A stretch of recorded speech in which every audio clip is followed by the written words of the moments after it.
साहित्य निधि में सुनिए डॉक्टर सूर्यबाला की लिखी हुई कहानी मुंडेर पर। डॉक्टर सूर्यबाला जी के लेखन की मुख्य विशेषताएं हैं मानवीय संवेदना, सामाजिक विसंगतियों पर पैनी नज़र और प्रेम की गहरी समझ। उन्होंने विभिन्न सामाजिक, पारिवारिक और नारी केंद्रित मुद्दों पर लिखा है। उनकी भाषा सहज और प्रभावी है। तो चलिए सुनते हैं उनकी लिखी हुई कहानी मुंडेर पर। तब अपने पास शब्द नहीं हुआ करते थे, यूं ही कच्चे दूधिया एहसास लहलहाते थे यहाँ वहाँ। उन्हें शब्दों की मंजूषा में रखकर न सहेज संवार पाई, न कोई संदर्भ और कोई नाम ही दे पाती तो जिंदगी अपनी शुरुआत में यूं ही अधूरी क्यों रह जाती। सब कुछ शब्दहीन ही रह गया। और अब जब चारों तरफ शब्दों की ढेरियां लगी हुई हैं, कौड़ी के मोल से लेकर लाखों के मोल तक बिकने वाले शब्द, तब कहने को ही कुछ नहीं रह गया है अपने पास। अब जिंदगी इतनी भरी पूरी है, पर वो अधूरी शुरुआत वहीं की वहीं है अभी भी। तब शायद हर एहसास अपने आप में एक तृप्ति था, उतावली और तन्मयता से भरपूर। जिंदगी एक पारदर्शक रंगीन प्याले से छलकते शहद जैसी लगती थी। अब की तरह नहीं कि प्याला रखा है रखा रहने दो, पीती रहूंगी जब तक तमाम उम्र पड़ी है। अपनी मिल्कियत की फहरिस्त भी कुछ कम लंबी नहीं थी। शाम के मुंडेर पर डूबती किरणों की ओर टकटकी लगाए देखती सूरजमुखी दृष्टि, पेंगे मारती रंग बिरंगी पतंगें और झाड़ियों से झुंड की झुंड उड़ान भरती चहचहाहट, यही सब टहल टहल कर याद करती। हाथ में पकड़ी किताबों में भी होता शेली, कीट्स, वर्ड्सवर्थ, प्रसाद, पंत, महादेवी, निराला या कुछ भी, पूरी सम्मोहन भरी मिल्कियत थी। बीजी, ये चाबी। वो 10-12 साल का दुनिया सा सलोना सा छोकरा था। कैसी चाबी, किसकी? एक बेफिक्र अलहड़ सा सवाल मेरा। वो सामने वाले छोटे भैया की। मैं किसी भैया भाभी को नहीं जानती, आपकी मम्मी जानती होंगी। ओए बुद्धू, वो मेरी मम्मी नहीं भाभी हैं। इठला कर यूं ही बेवजह हंसने छेड़ने की आदत। और तू अपने किस भाई की चाबी लाया है? जी, वो शर्मा कर थूक गुटकता हुआ बोला। वो साहब नहीं कहने देते, अभी पढ़ते हैं ना। ओहो ठीक है, चाबी रख दे अपने सगे रिश्तेदार की और दफ़ा हो। जी। छोकरा मुस्तैदी से चाबी रखकर मुड़ता है, फिर पलट कर सहेजता है। अपनी मम्मी मतलब भाभी से कह दीजिएगा वो शाम को मांगने आए तो दे देंगी। दे दूंगी, अब जा भाग। वहीं रहते हैं वो सामने वाले मकान के नीचे वाले कमरे में। मन में कुड़कुड़ाई, अरे फूट भी, समझ गई, वही तारों की जाली मढ़ी खिड़की वाला कमरा। 1-2 बार डूबते सूरज की किरणों से लौटकर सूरजमुखी दृष्टि फंसी है उन तारों की जाली में। खिड़की के पार देख पाने का कौतूहल जागा है, पर कुछ भी तो खास नहीं। एक छोटा सा स्टोव, सॉसपैन, चाय, चीनी के बर्तन, डिब्बे, माचिस, यही सब तो बिखरे होते हैं। रात को अपनी अंधेरी बालकनी से आते जाते कोशिश ना करो तो भी दिख जाता है। खिड़की के पार टेबल पर लैंप की रोशनी का एक गोल दायरा और किताबों की गड्डियों के बीचों बीच एकाग्र समाधिस्थ एक चेहरा। टेबल के बीचों बीच एक टाइम पीस होती है, निरंतर कुरकुराती रहने वाली। बस यही तो होता है, और इस दृश्य में नाम दे सकने लायक या याद रख सकने लायक कुछ भी तो खास नहीं होता। बड़ा आया था छोटे भैया जी की दुम। ऐसा सहेज रहा था जैसे कितनी बहुमूल्य धरोहर हो। पास में पड़ी चाबी की रिंग उठाकर 1-2 बार उल्टा पुल्टा। सफ़ेद और पहली सी चाबी और रिंग में झूलता एक प्लास्टिक का सतरंगा टुकड़ा। ये भी कुछ खास नहीं। उठाओ तानपूरा और जुट जाओ प्रैक्टिस में। अपनी चॉइस भी जय जयवंती रहेगी। मीता दत्ता को पछाड़ना है इस बार। कोमल गंधार से मीड़ उठाकर मध्यम तक पहुंचने की प्रैक्टिस। करत कान बरजोरी मोस हो, नहीं तो छत पर। डार्विन के प्रयोग या संयुक्त राज्य अमेरिका का संविधान। अंजू, भाभी नीचे से आवाज़ देती हैं। क्या कोई छोटा सा लड़का चाबी दे गया था सुबह? हाँ, रखी तो है टेबल पर। अरे तुमने बताया नहीं, वे बेचारे लौटे जा रहे थे। मैंने कह दिया मुझे नहीं दे गया आज। अरे सुनिए, छोकरा रख गया है चाबी। हाँ ये रही, सॉरी। उधर से आवाज़ आई। अरे तो क्या हुआ? In fact I should be sorry for troubling you. अर्थात तकलीफ़ तो मैं आपको देता हूँ।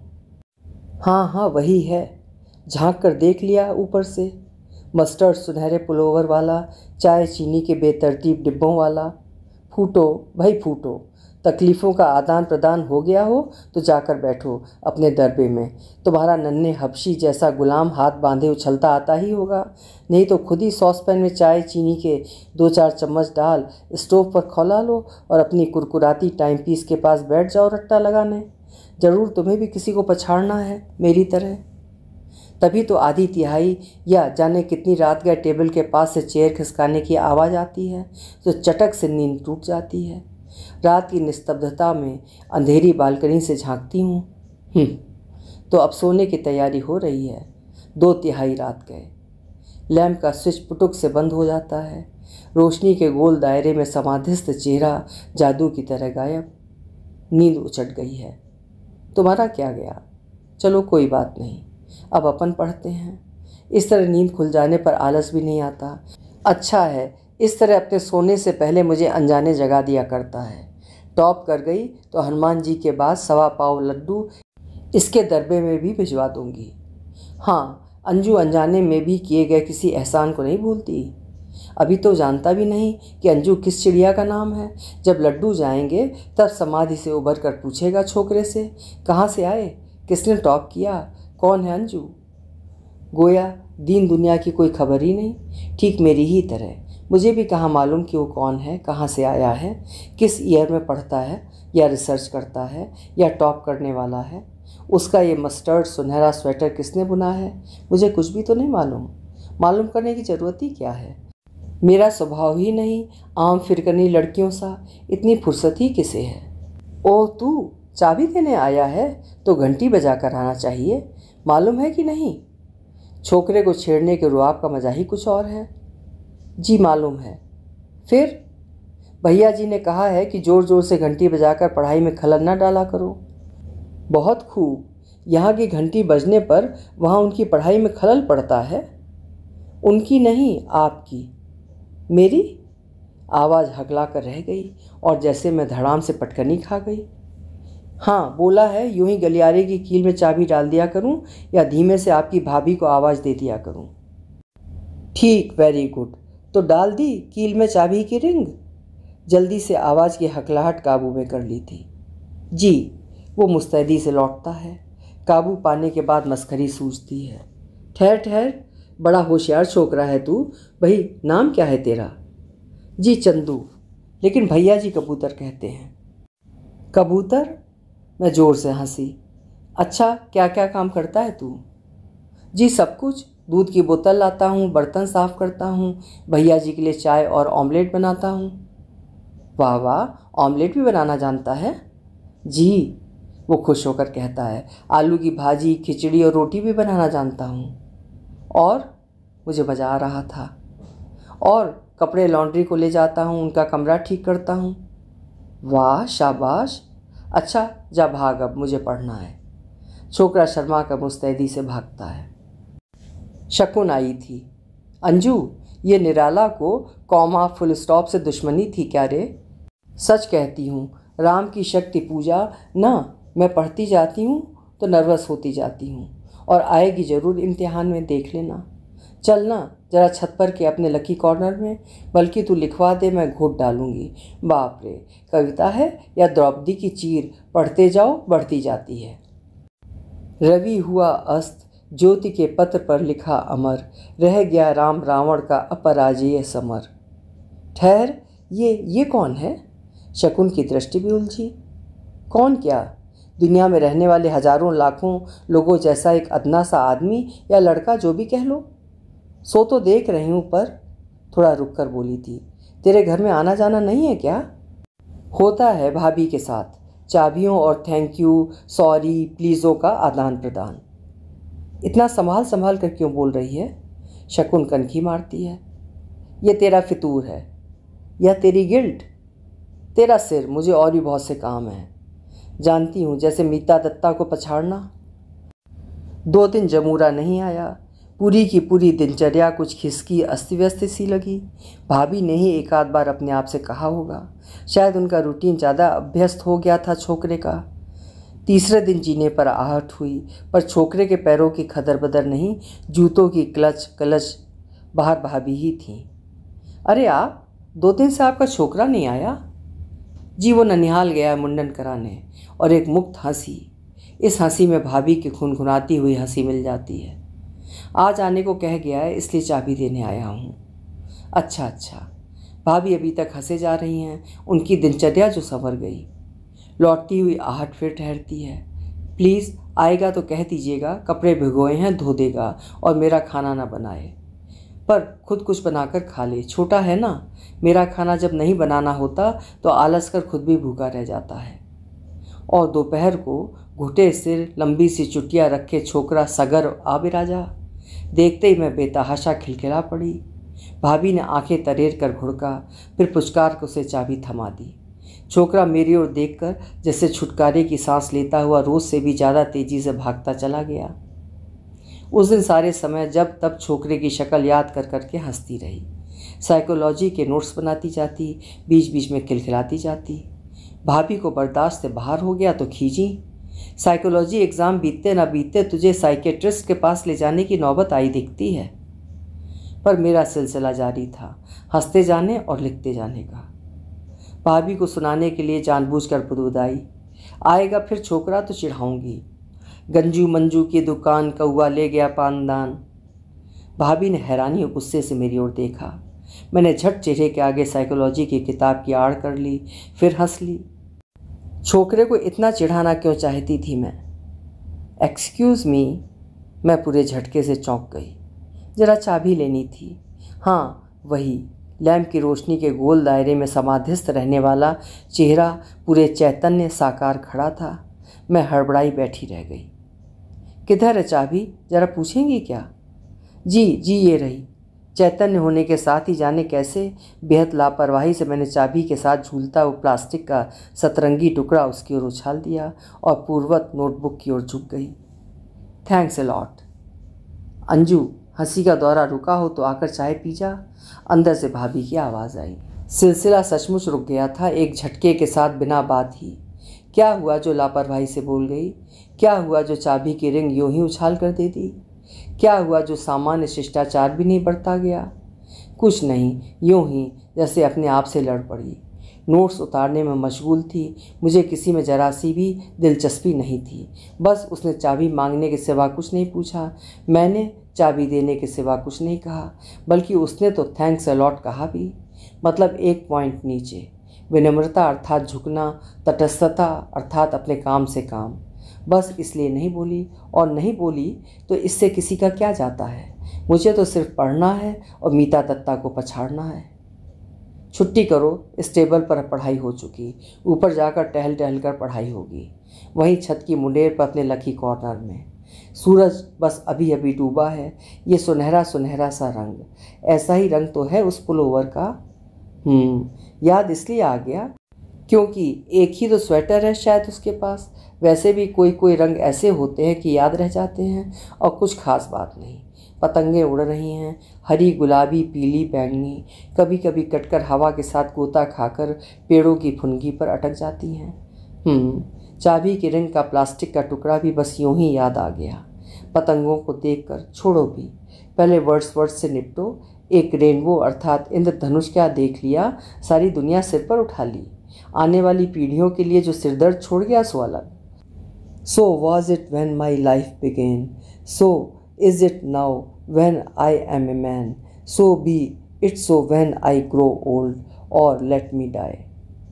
सिलसिला फिर टूट जाता है।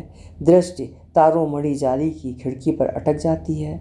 वही फैले अंतरहीन डिब्बे, स्टोव, चाय की छन्नी, खिड़की पर एक और shaving brush, toothpaste, talcum powder का डिब्बा। वाह क्या होशियार छोकरा है। क्या ही करीने से कमरे भर में चीज़ें बिखेर रखी हैं, जो जहाँ मन आया रख दी। यूँ पढ़ने के बीच बीच में जो दृष्टि वन पाखी सी तारों में फंसी रह जाती है, उसका भी कुछ खास मतलब नहीं। झांकने में मज़ा तो आता ही है, पढ़ाई की बोरियत भी दूर हो जाती है बस। अच्छा यूँ अगर मान लो वो फिर चाबी मांगने आया और टेबल पर मैं ही नोट्स बनाती हुई रही, और अगर उसने कुछ पूछा तो जवाब दूंगी ठीक से ना। वो थैंक्स कहेगा तो मैं भी अपनी तरफ से इट्स ऑल राइट कह दूंगी। छोकरे के बारे में कुछ कहेगा तब तो मुझे जोर की हंसी ही आ जाएगी। शायद वो भी हंसे जैसे भाभी के साथ हंसा था। पर वो आए, चाबी मांगे, कुछ पूछे, छोकरे की बात चलाए तब ना। ये तो ऐसे ही बातों के बीच सोच गई, वरना मुझे तो मीता दत्ता को पछाड़ना है। चलो पढ़ो। वैसी ही माया में लिपटी, अधरों पर उंगली धरे हुए, माधव के सरस कौतूहल का आंखों में जादू भरे हुए, वो कौन आ रही है बढ़ती, वो कौन आ रहा है बढ़ता, बढ़ता बढ़ती, बढ़ता बढ़ती, बढ़ता बढ़ता। जीना चढ़ते हुए भाभी के किसी से बात करने की आहट मिलती है। कौन होगा? दिल जोर से धड़कता है। सामने आने पर भाभी छोकरे से कह रही हैं, वे तो गए, उनके घर से कुछ टेलीग्राम वगैरह आया था, तुझे इधर आने को मना कर गए हैं, कहा है जब आएंगे तुझे बुलवा लेंगे। छोकरे ने स्वीकार में सिर हिला दिया था, पर उसे देखने से लग रहा था कि वो उदास हो गया है, क्योंकि वो रह रहकर टुकड़े टुकड़े में भाभी से पूछ रहा था, और कुछ बोल के नहीं गए? अंदाज से कितने दिनों में, 4-5 दिन बाद आकर पूछ जाऊं क्या? आपको कुछ चिट्ठी वगैरह देने को बोले हैं? भाभी उकता कर बोली थी, ये सब कुछ मुझे नहीं मालूम, जितना जो बोला था बता दिया तुझे। छोकरा और भी उदास हो गया था, फिर चुपचाप धीरे धीरे सिर झुकाए हुए सोचता सा चला गया था। जाते हुए वो खिड़की की जाली से झांका और स्टोव पर कुछ ढका हुआ रखा देखकर खुद से ही बोला था, बिना खाए ही चले गए शायद। मैं बालकनी पर झुकी उसे जाते देखती रही। एकाएक मन किया कि उसे जोर से पुकार कर बुला लूं और पूछूं कि इस समय आखिर वो क्या सोच रहा है। शायद ये कि कैसे अच्छा ऑमलेट बनाने पर तुम उसे छोटे दोस्त की तरह शाबाशी देते थे, या ये कि तुम्हारे जाते समय वो रहा होता तो किसी भी तरह तुम्हें बिना खाए न जाने देता, या ये कि किस तरह आराम से तुम उसे अक्सर प्याला भर दूध ब्रेड की स्लाइस के साथ गटक जाने को दे दिया करते, या शायद सिर्फ एक बात, कब आओगे, कब तक लौटोगे तुम? ज़्यादा से ज़्यादा 2-4 या 6 दिनों बाद? नहीं, जल्दी भी तो आ सकते हो। तब वो ऐसा करेगा, 2 दिनों बाद ही आकर झांक जाएगा, या फिर रोज़ ही क्यों ना एक बार। हाँ, मैं नहीं, छोकरा सोच रहा होगा ये सब। मुझे तो म्यूज़िक प्रैक्टिकल के लिए जय जयवंती की तानें तैयार करनी हैं, गंधार से मीड़ लेकर धैवत तक खींचनी है, छत की मुडेर पर जाकर महादेवी और प्रसाद के कुछ और कोटेशंस रट लेने हैं। हाँ, इसके अलावा और कुछ नहीं। और इसी तरह सुबहें खिसकती जाती हैं, शामें ढलती जाती हैं। यूँ कुछ भी खास नहीं, पर ज़रा अजीब सा लगता है। इसी तरह 1, 2, 6, 8 इतने दिन बीत गए। आखिर हुआ क्या? छोकरा शायद और उदास हो गया होगा ना। मैं अपनी दृष्टि सूरज डूबने के बाद हुए पीले सुनहले आसमान से हटाकर पेड़ों की फुनगियों पर अटकी फड़फड़ाती पतंगों पर उलझा लेती हूँ। फिर उधर से भी हटाकर मुडेरों के आसपास टहलती महादेवी के कोटेशंस याद करने लगती हूँ। साथ है तुम वन सघनतम सुरंग अवगुंठन उठा गिन आंसुओं की रेख लेते, ये सजल मुख देख लेते। सूरजमुखी दृष्टि कभी कभार उस तारों की मढ़ी जाली पर अटकती है तो मैं बलात खींच लेती हूँ। हिश, ये भी कोई चीज़ हुई देखने लायक? रोज़ रोज़ वही वैसी ही बेतरतीब पड़ी चीज़ें, सूना खाली कमरा, वही वही देखकर मन भी तो उब जाना चाहिए, पर आदत है ना, व्यस्त रूटीन की तरह और कुछ खास नहीं। और वैसे भी खाली उदास चीज़ें किसे अच्छी लगती हैं, चाहे मैं हूँ या वो छोकरा। फिर एक दिन कॉलेज से लौटते हुए देखा तो खिड़की के पल्ले सपाट बंद थे। कौतूहल, जिज्ञासा और जाने कितने शब्दहीन एहसास पूरी चेतना को झंझना गए। आ गए तुम क्या? कल सुबह छोकरा चाबी देने आएगा तो छेड़ूंगी, लेकिन आज भी तो शायद तुम चाबी रख कर ही गए होगे, और तब शायद शाम को भी लौट कर लेने के लिए आओ। आज बहुत पढ़ना है, छत पर नहीं, कमरे में कुर्सी टेबल पर जमकर पढ़ूंगी। लेकिन क्यों? शाम को तो तुम हमेशा छत पर ही। अरे क्यों क्या, आज नोट्स बनाऊंगी बस इसलिए। जीने पर चढ़ते हुए कान किसी आहट के लिए फड़फड़ाते रहे, पर कहीं कुछ नहीं। भाभी थी, सिर्फ इतना ही बोली, आ गई, चाय बनाती हूँ। अरे कमाल है, कहाँ तो इतनी बातें, छोकरे की, छोकरे के मालिक की, और आज जैसे कुछ हुआ ही ना हो। इनका भी कुछ समझ में नहीं आता। कुछ तो बोलना चाहिए भाभी को। आखिर उस खिड़की के पल्ले सपाट बंद कैसे हुए? आ गए तभी ना। अंजू आओ। फिर केटली से चाय कप में ढालते हुए, आज वो छोकरा बहुत रो रहा था, वो चले गए हैं ना। मुझे लगा भाभी के शब्द चाय की धार की तरह कहीं एक जगह इकट्ठे होते जा रहे हैं। क्या? कौन? मेरे अंदर कुछ लगातार फड़फड़ा रहा था। वही अमित जिनके पास छोकरा काम करता था। वे आज आए और अपना सामान वगैरह लेकर अगली ट्रेन से ही यहाँ से चले गए। टेलीग्राम उनके पिता के हार्ट अटैक का था, डेथ हो गई उनकी। अब कह रहे थे छोटे छोटे भाई बहन हैं, सबको देखना है, अपने शहर में ही एनरोल करवाने की कोशिश करेंगे या फिर कोई सर्विस। छोकरा तो बहुत रो रहा था, कितना समझा बुझा कर गए उसे। जाते जाते उनके पैरों से लिपट गया, चले गए तब भी खिड़की की जाली के पास खड़ा रोता रहा। शायद एकदम मेरी आंखों में कुछ पड़ गया था और मैं तुरंत बाथरूम में घुस गई थी और काफ़ी देर बाद निकली थी। फिर मैं भागी भागी किताब उठाए छत पर चली आई थी। जाली के पार अब कुछ देखने को था ही नहीं, बाकी सब कुछ था। फुनगियों पर कटकर अटकी हवा के साथ फड़फड़ाती पतंगें, शाखों में सवरे, घोंसलों में समा गई खामोश चहचहाहटें और डूब गए सूरज वाला स्याह आसमान। मेरा मन किया मैं छोकरे को बुलाकर उसके नन्हे खुरदुरे हाथों को देखूं, जिनसे वो तुम्हारे बर्तन धोया करता था, तुम्हें चाय का प्याला थमाया करता था और जाते समय तुम्हारे पैरों से लिपट कर रोया था। यूं ही उन हाथों को बस देखती या शायद धीमे से छूती भी। लेकिन मैंने वो सब नहीं किया था, बस कुछ शब्दों को धर पकड़ कर खींच लाई थी और उनसे ज़बरदस्ती डरा धमका कर कहलाया था। छोड़ो भी, होगा कुछ, छोकरा उसे मानता था, वो छोकरे को, बस इतना ही ना, सिलसिला ख़त्म। हाँ, सिलसिला ख़त्म हो गया था। सालों साल उम्र की ढलान से फिसलते चले गए, भरी पूरी घर गृहस्थी जुटती चली गई, उपलब्धियों के अलग अलग खाने भरते चले गए। फिर क्या हुआ कि इधर मेरी एक कहानी प्रकाशित हुई। सो तो होती ही रहती है, लेकिन उसके भी काफ़ी दिनों बाद एक पत्र मिला। पूरी ज़िंदगी में अपने अतीत का एक बहुत छोटा अबोध टुकड़ा ही मैंने अपने नाम रख छोड़ा था।